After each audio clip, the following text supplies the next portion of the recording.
Good morning, lovely people. So it's the 30th of June and we're going to do our weekly spread. We're going to do it slightly different. We're going to use different cards this week. So it's Sue's Crystal Wolf. Oh, and our incense doesn't want to stay up. Right, let's light our incense. So this reading is for this week from the 30th of June.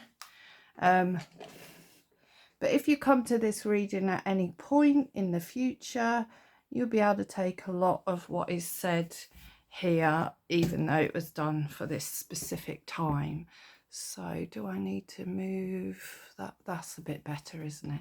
Okay, so what we're going to do this week, we're going to use the Sacred Geometry Healing cards.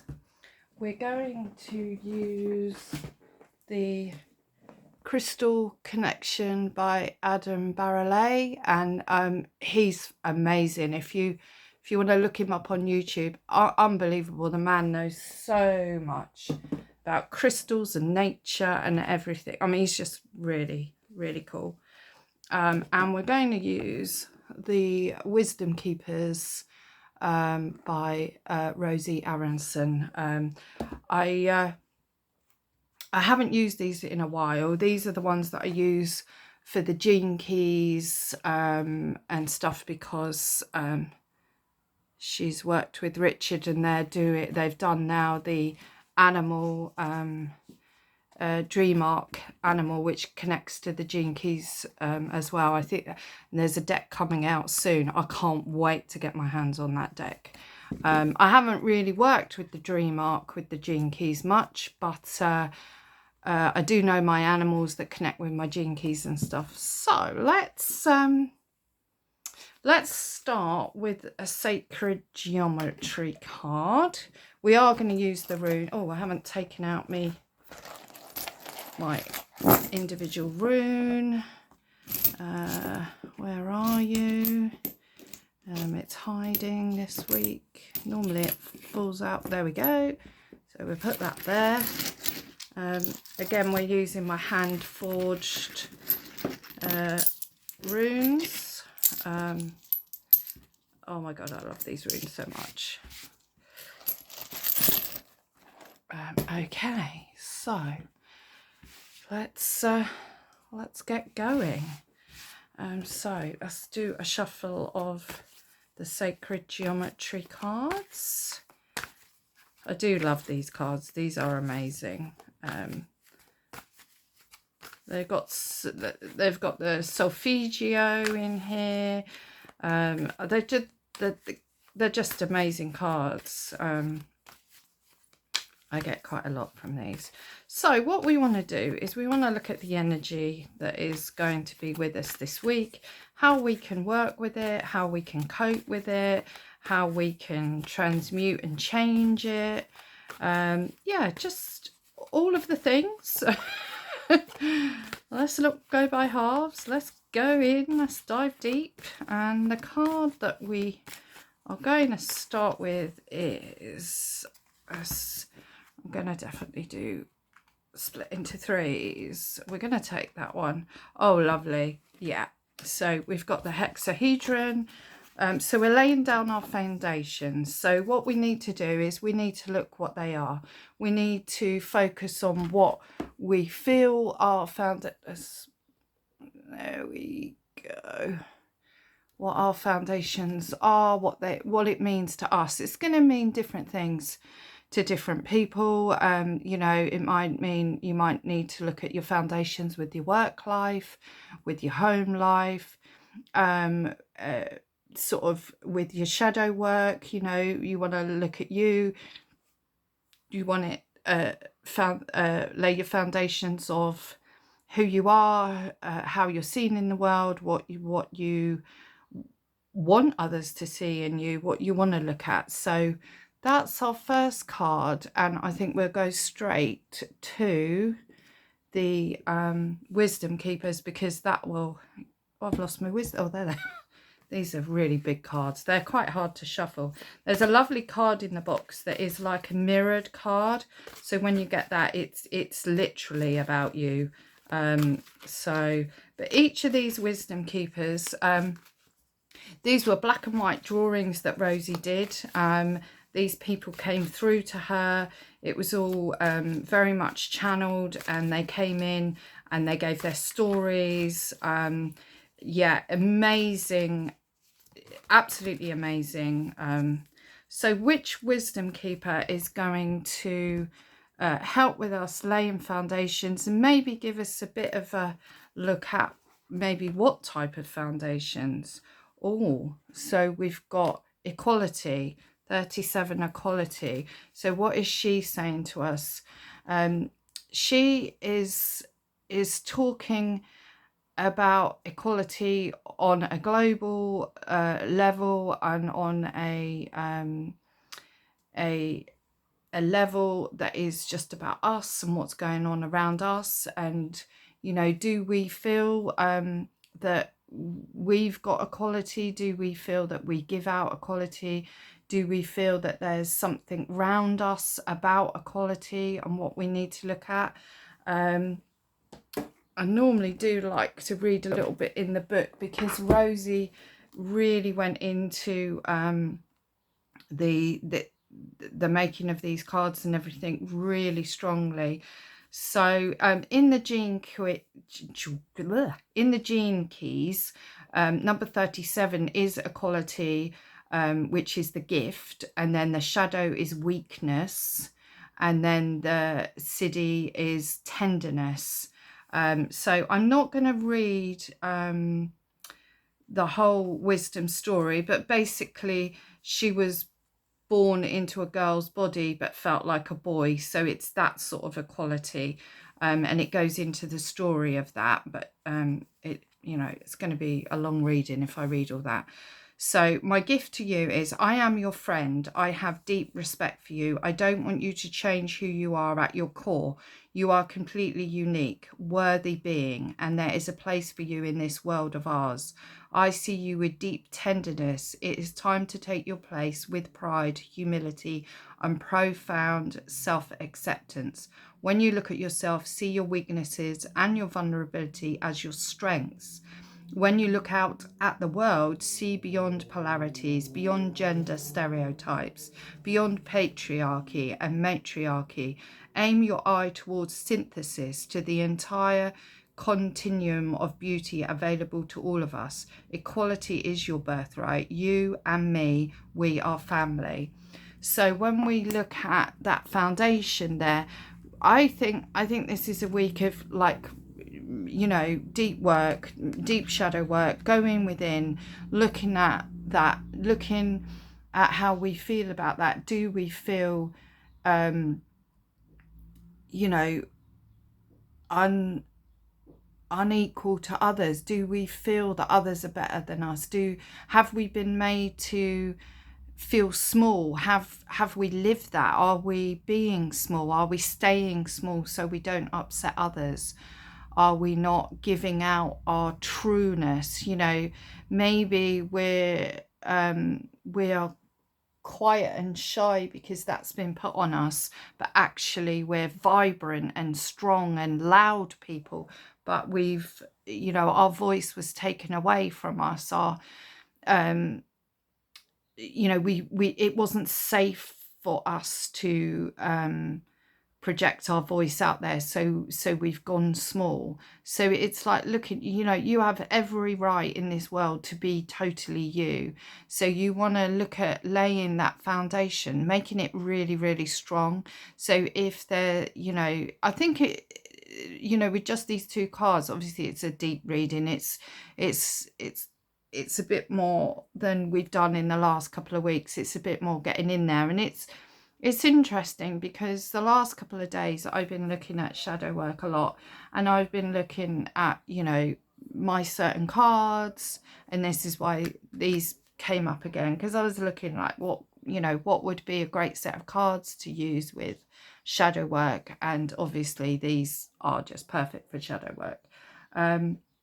So this week it's a time to really look, have we been not doing something because we don't feel as good as someone else or other people around us? Are we trying to sometimes I think the really interesting thing about feeling inferior is we act superior. So we try and portray ourselves out there as we're better, we're more advanced, we're more intelligent, we have more wisdom. There's a lot of this in the spiritual world. It's very much out there in, everyone else knows how you should act and be, and if you're not doing that, then you're not truly spiritual, you're not on your path, you're not walking it. But only you know that. Only you know what you're doing. So if you aren't putting in the work, then you know that. And, maybe it's time to start putting in more work. Maybe it's time to look at different directions. Maybe it's time to wipe the slate clean of things you've done in the past. I had quite an epiphany, actually. I don't know whether it was this morning or yesterday. I posted a couple of pictures of my new I'm working on a rune and magical book. I'm not really calling it a Gurdjieff book, and I'm not calling it well, I am calling it a grimoire because it is going to have all my information in there, but I'm not really into like totally the labels of things. But when you're putting something on social media, you do need a label for people that won't understand what it is to maybe get an understanding. So, we use labels because it helps people to see. It doesn't mean that we totally go with the labels. It's funny, like on my channel I've got Art Witch and Eclectic Witch, and a lot of people, there's a big blow up at the moment about all these titles for a witch. Are you a green witch? Are you a hedge witch? Are you a garden witch? Are you a kitchen witch? Are you? And especially a lot of the stuff of like baby witches, which I must admit does turn my stomach a bit. I'm a baby witch. I find that a bit silly, but that's just my personal opinion. If you want to call yourself a baby witch and that feels really great to you, and it as long as it isn't the ego based, as long as you feel it is a truth within you, then I think it's fine. I know I've digressed a bit, but so I put up a couple of pictures on the Half Space and on Mastery and on my Crowfire page of the book that I've started. Now, this book, other than the rune stuff, I've never been into like a book of shadows as such. I don't work in the way that I would use a book of shadows, and book of shadows for me connects more with the practice of Wicca, and I'm not Wiccan. I was never drawn to Wicca, other than reading books, because they were only the books around in the early 80s, late 80s to read on witchcraft and things. And I did love Scott Cunningham. I just loved him. It was an amazing man. But Wicca never called to me. It never drew me in. It just wasn't my thing. Again, they're labels, though. I mean, you probably you pick from loads of things. I think everyone basically is an eclectic witch if you want a label, because I think even if you're a kitchen witch, you're going into other things and stuff. So, but anyway, so the labeling thing. So I put up this. I've called it like my Rune and Magic Grimoire, and I wanted to do like a magical book for years, really. But I've got files with lots of stuff in, but it never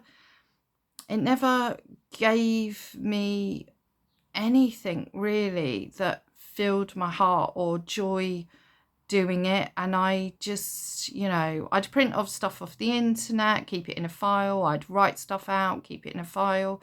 So I got a lot of things in files, but you know, to actually sit and make this magical book, it just didn't call to my soul. I found it boring, and I tried to like go on to Publisher and make it more pretty and put little pictures in.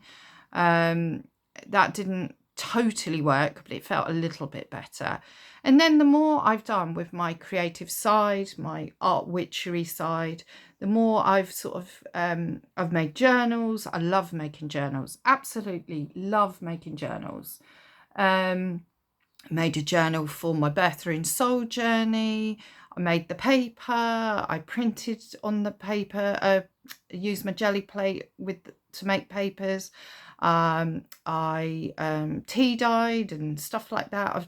You know, and the more I've done in like paper crafting and collage and stuff like that, the more I've realized that that really speaks to my heart, but it doesn't totally get me in the spiritual part of what I want to do. So, you know, and then the other day it was like, oh my good God, I've got all the tools. I've got the medium, I've got, you know, the inks, I've got the stamps, I've got the die cuts, I've got all sorts of things that I can use to make this magical book. So I started it a couple of days ago, and oh my God, my heart and soul are in alignment. They're singing, they're happy. I'm laying down the foundation, and I'm not bothered so much now, because I'd look on YouTube at someone's magical grimoire or the Book of Shadows, because a lot of people intercede the word, you know, use the word in sort of indiscriminately to mean one or two or both of the things. And some were really beautiful, stunning books, you know, leather-bound tomes of gorgeousness. And I know you can go on Etsy and you can download some amazing PDFs, amazing downloads of some absolutely stunning artwork and things people have put together digitally.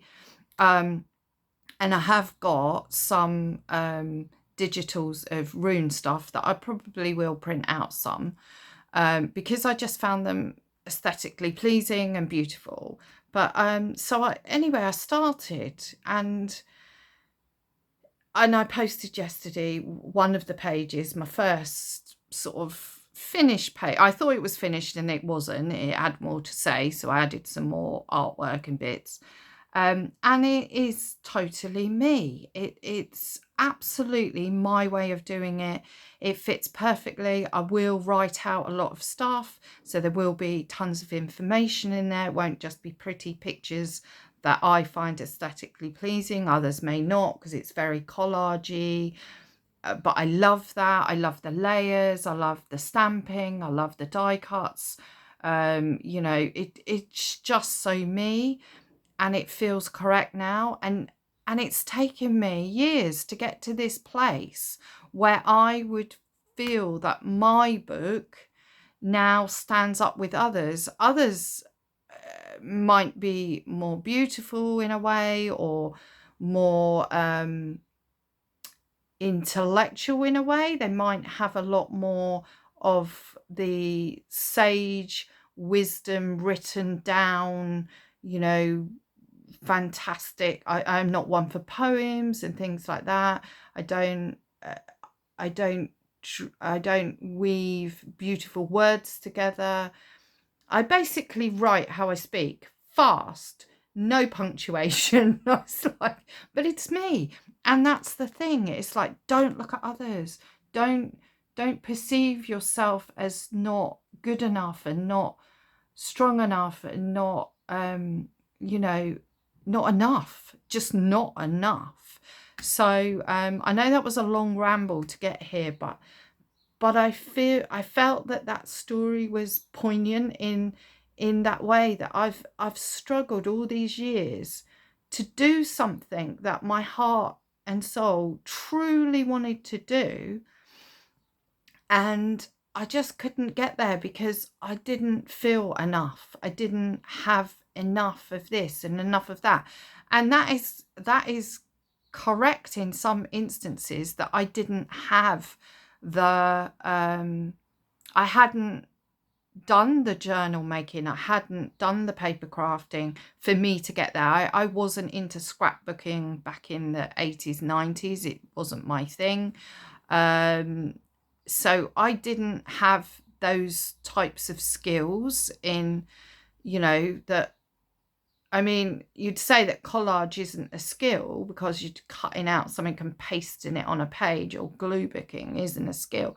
But actually there is quite a lot of skill in it, and you'd be surprised how you are connected to your creatrix when you're doing that. Even if you're, you know, just doing something as simple as sticking stuff down on a page, there is skill in that. There is, you know, it's quite uncanny how much skill there is in things that seem mundane and maybe silly and maybe just, you know, it's not very artistic, but it is. And that's the thing. You get to a place where you can see that in the creative world, you know, where people appreciate each other's artwork, art styles. They might not like it, you might not want it hanging in your wall, but you can see, you know, it can take hours to even just flick through a magazine, to fussy cut out some pictures to glue down in a book. You know, there's a lot involved, and it's quite amazing what is involved in people putting together their artwork.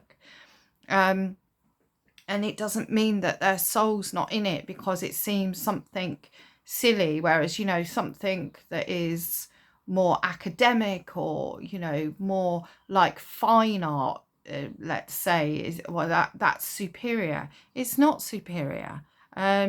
Maybe they've got some really quite super skills, a superiority in the skills of how they put down something. It's like a lot of people, creators on YouTube of artwork, they struggle for years because they haven't been to art school, and so they can't call themselves an artist, and often they call themselves crafters.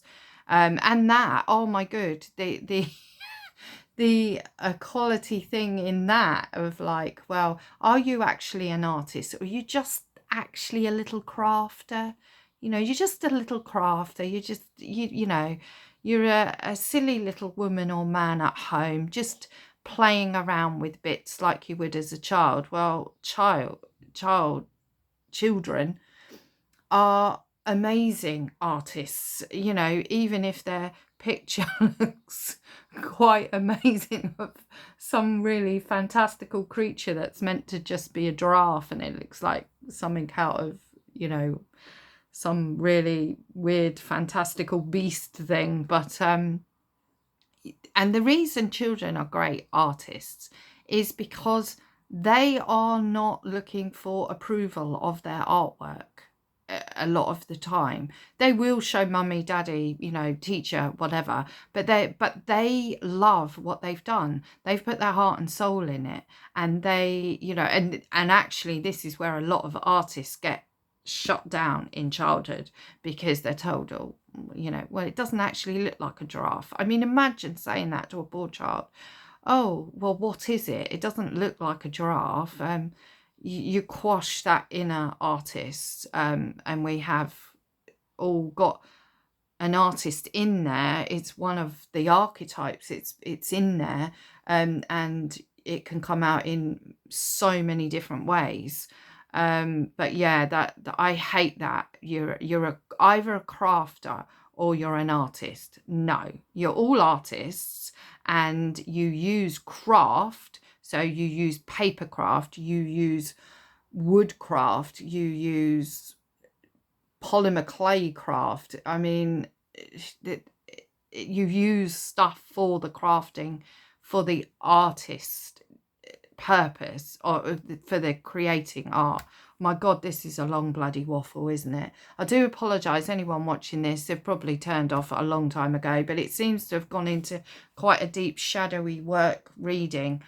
So I think let's try and bring it back. But I think this week is about really getting in there and really looking at parts of your life that you feel that you don't have the equality, that you're looking to keep up with the Joneses, you know, that type of energy. You need to be looking and then clearing your foundation of any of that sort of mist.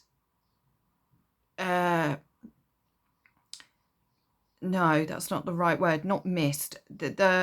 You need to clear that foundation of those wounds and you know, build a really good foundation on it. I'm gonna shuffle the crystal cards. These are really interesting because he's got a picture of the crystal on the front, but then on the back has got the write-up, so there's no book with these, and it's really quite cool. And I will read the whole thing because it'd be interesting, but it makes it hard to shuffle because you don't really want to sort of know what you're picking. I'm just gonna pick that one off the top. And oh well, perfect for me as far as I'm concerned.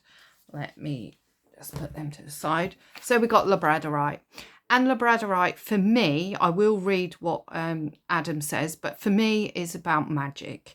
It's the magician, it's magic, it's creating. And I think what the Labradorite is saying here, for me, in these two, is that, you know, create that magic within you and around you. You can create that. You can bring your own magical essence to every single thing you do, whether it's cooking a meal, you know, whether it is speaking to a friend, whether it's making a cup of tea, whether it's doing a reading, whether it's making a magical book, whether it's, you know, sewing a new dress, whether it's digging in the garden, whether it's playing with your children, your grandchildren, whatever it is, you can bring the magic to anything and everything. There is magic inherent in every single thing, whatever it is. You know, you can make your shower in the morning more magical by, you know, buying some amazing wonderful scented oils. You know, you can stand in there, you can use say the Laguz rune. You can use that to wash off all the debris of the day, you know, that if you've had a bad dream, or the day before, or that you want to wash away a heavy feeling or an emotion or something that you've been thinking you want to work on. So say something has come up with laying our foundation, so we want to work on clearing some old stuff and lay a really good new foundation with something, and we want to clear something. So we could then get in the shower, we could use specific oils that we know connects with that sort of thing. We could imbue the oils with our own energy of, you know, releasing and cleansing that thing, using the Laguz to cleanse and release and, you know, wash it down the drain and blah blah blah. So, you know, you get the idea. Adam says events unfold and offer you an alternative path. Well, that's sort of what we've been talking about. This may offer a more fulfilling way of life and allow you to be the free spirit you are. It's a good time to travel. Now, I think we can look at travel in every context. So we can look at travel in a spiritual sense. So maybe, you know, meditate on some stuff, work on some stuff, journal. We can go out into nature and connect with nature in a way. And then again, we can travel in nature. We can sit under an oak and travel with the oak and let the oak speak to us and tell us what it, you know. We can watch the crows playing and connect in with the crows. We can see the squirrel and connect. So, there's lots of, you know, it doesn't necessarily mean travel in that sense to me. It may have done when Adam wrote this, but for me it's travel, you know, it could be abroad, it could be in your country, it could be travel to see a friend, you know, anything. Don't follow a path simply because everyone else does. So it is definitely connecting us with these. Stop trying to please others or be dictated to by society. It's okay to say no. Find your own truth. Let your authentic self shine. Think for yourself. I choose to follow the path that is right for me. Totally connects with the cards that we've got there. Absolutely, 100%. You know, we need to be looking at this. We need to be, it is a really good time because, you know, things are going to start to slow down as we get towards fall, and fall is a great time for shadow work. Winter's a great time for shadow work. So you can, you know, in this summer, sort of, we're still in the summer, but we've obviously gone through the solstice doorway. So now is the time to really collect a lot of stuff together to look at. And you don't have to do it all at once, you know, you've got time to go through this. So we're going to pick a rune that is going to go with us. I'm getting that we need to pick 2 runes, so that's a bit different. So let's see. Well, what we'll do is I'll pick out the 2 runes. There's that one. I've laid it down so I can't see what it is, because we're just, and that one, and I've done the same with that one. So the first rune that we've got to, oh God, there we go. You can't make this stuff up, can you? So we got Rado, so we got the journey. And this journey is going within. This journey is most definitely to really look at some stuff and, you know, be able to, you may be journeying even a bit into, well, you will be journeying a bit into the past.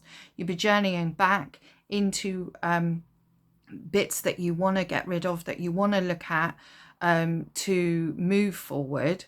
So so you're going to be back and forth in this. So, you know, you can look at where's equality not within you, where you feel that you're, you know, you're less than others. You need to look, and then you can clear that, and then you can lay such strong foundations to spread your magic in the world. We need your magic in the world, you know, all of our magic.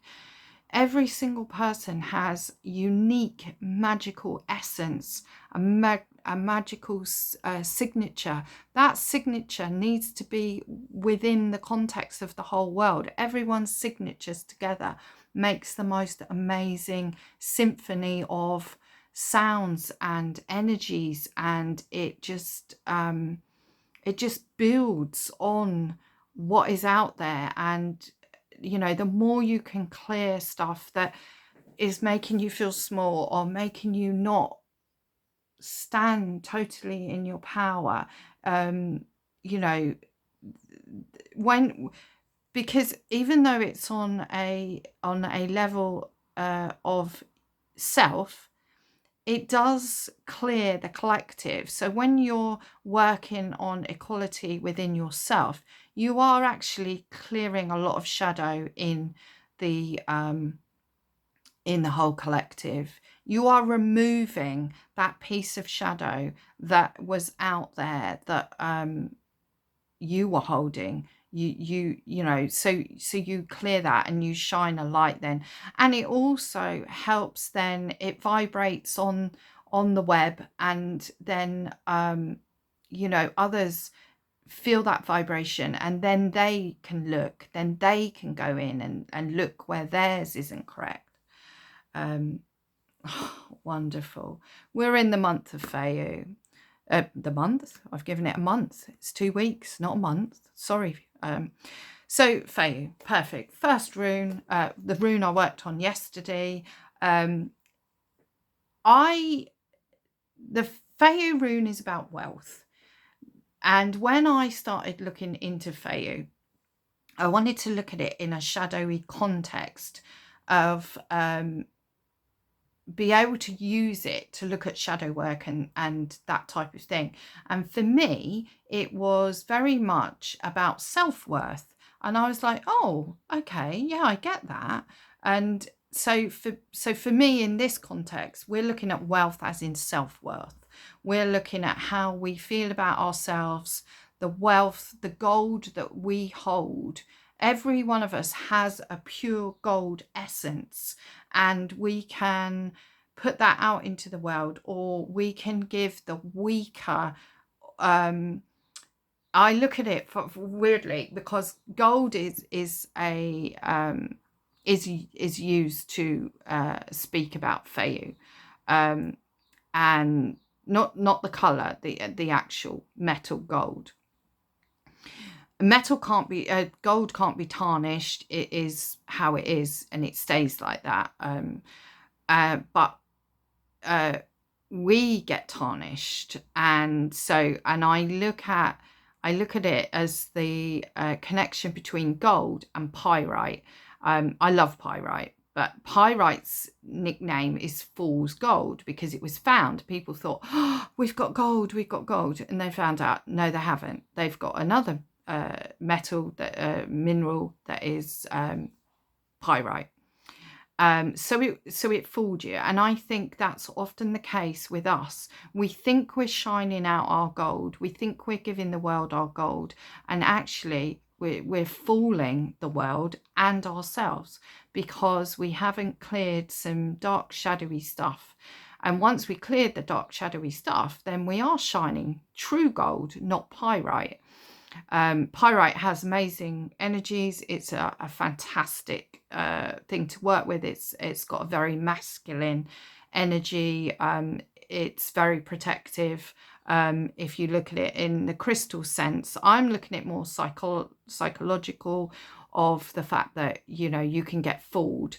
And look at the shiny people out there, and a lot of us see the shiny people and we go, oh, they're so fake. And it's because they're not coming from a really, really good foundation. They're coming from inferiority.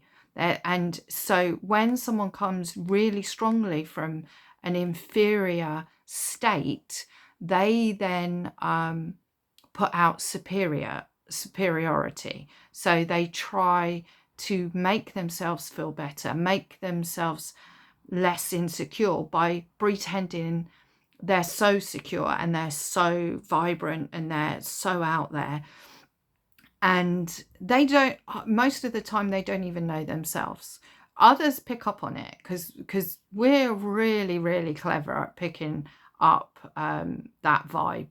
Like, that person isn't truly comfortable in their skin. They're not they're saying all the stuff. They're saying the stuff. They're putting it out there. They're doing, amazing Facebook posts, TikTok videos, Instagram things, and they're standing there and they're in their power. And you're thinking, no, you're not. No, you're not. And they can just say some little thing and you think, yeah, I knew I was right. And you can tell by some of the things that they do say, because it just isn't coming from that truth. So, wow, what a reading. It's very powerful. It is very much on what I'm looking at the moment, because I started to look at some shadowy work stuff. That bit came up. Maybe I was totally feeling inferior when I'd look at these magical books, and I knew that I couldn't put out one of them in that way. But do I want to? Now I'm here and I've worked on a lot of stuff. Now I'm here. No, I don't want to put out a book like someone else's. I want my book to reflect totally me. And someone's going to look at my book, they're going to love it. Someone else is going to look at my book and go, well, that's, that's not like a proper magical book. But it is my book. It's my magic. It's totally going to be me. And as I go through the journey of doing this book, it's going to grow. And as I get more and more confident and more stepping into myself and my magic, the more magical it's going to become, because the more you step into that and step into your magic, the more you shine. You know, it's there, and you don't have to shine out there in everyone. You know, you don't have to shine so much that everyone's got to put on bloody sunglasses. No, you don't. If you look at labradorite, you get a piece of labradorite, it is just not giving its stuff out. It doesn't. I mean, he's got an amazing picture of a really lovely piece of labradorite here. He's got it in the sun, he's got it, and it's shining all its blue. But you pick up a piece of labradorite, you've got to constantly turn it.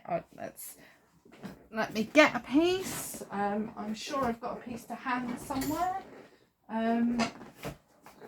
Bear with. Oh, well,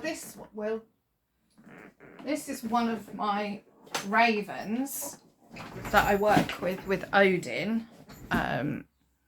So I've got two. I've got a clear quartz one, and I've got this one. And then obviously these two. Now you look at that. I don't know how well it's going to show anyway. So it's green. It's not that exciting. And then look. Oh my God, it's got like a flash on its head. Look at that. It's purple. It's just got all the color. It's just amazing. But the rest of it, it's not really that exciting. But that's labradorite. You know, it doesn't shine in your face. You have to turn it. You have to get it exactly right for it to show its beauty. And there's probably other places on here where it will show. There's some there. But you've really got to get it in the light, and you've got to get it right. You don't need to be in everyone's face. You don't need to be shouting. Standing in your power is normally quiet. It's a very, unless you're a crow and they just like shouting anyway. I don't know whether you could hear that crow on it. It was sort of speaking. You can walk the world silently, and you can still put out your magic. Sometimes we need to shine a bit more. I've just seen a lovely bit on here that yeah, there's more on here, but you can't get it. But it just winked at me. There it is. Don't know whether you'll pick it up on here. There he is. Look at that. Now, I've never seen that on that before. Oh, there's more. I've never seen that. So the more you connect in a way, the more you don't need to be in your face. And a lot of, I mean, there are some people that are very gregarious, very out there, very loud, very shiny, and that is their truth. That is their essence. That is their realness. And it's not fake. It's not that they need to do a lot of shadow work. It is truly them, and the world needs them people as much as it needs anyone else. But most people that are out there brash and it like that, and we've got lots of words for it, haven't we? Like I've just used one, brash. Why do we call them that? Why do we call them brash? I mean, they're just being them. They're just shining their magic, and their magic is a louder magic. It's you know, it's more like a brilliant diamond. You know, you don't need to turn a diamond around. A diamond, once it's been cut and polished, it's there. It's shining. It doesn't, you know, it's spectacular as it is. But labradorite, bit more secretive. You know, we've got to turn it to get it. We've got to work at seeing that. And you know, most people, we are more like the piece of labradorite. You've got to turn us over. You know, there some people that are out there so shiny are, they're not fake. See, that's the wrong word, really. They are just, they need to do a bit more work. And they might do the work, and then they might still be that sort of shiny, because that is truly what they're meant to be. Or they might start looking and go, oh my goodness, I know why I act like this. It's because I was put down so much as a child, and so now I'm out there and I'm gonna do this because someone's gonna have a go at me anyway, so sod it, I'm just gonna you know. And it's that sort of energy. So yeah, I think I've done a very long, oh my god, good god, I've done 45 minutes. I do apologize, but I think we had a lot to say. This was more I don't know what it was. It was definitely a reading, obviously, but there was a bit more involved in it. I think it was a bit of, they wanted to speak, they wanted to say stuff. And Feyu and Rado together is a journey into that self-worth, and maybe we can put it that way because that was what we did it. So it's a journey into the self. It's a journey into your true power, and that power has to flow, that power has to move, and we need to change, we need to look at things, we need to evolve, we need to grow, and yeah, so yeah, all I can do is apologise it's so long. Whether people will have turned off a long time ago, possibly, and I do apologise, but I can only do it this way. This is the only way I can do it. If it goes on long, it goes on long. I'm standing in my power. This is how I am. This is how I work spiritually. It's never a short little bit. It's always a depth. It's always going in. It's always looking at lots of different angles. That's just me. Anyway, I love you guys. I hope you're all well and good. I hope you have a superb week. I'll see you in the next video. I'm not sure what it's going to be about. I've got some decks to show, so I might do that. I might show some of my book that I'm doing, although I'll probably put that on my craft channel. I don't know. Yeah, so thank you everyone who watches and stays. Thank you for anyone that watches and goes, oh my god, I can't watch anymore. Thank you for everyone who's subscribed and everything. I really appreciate that. And yeah, love and blessings to you all. Bye.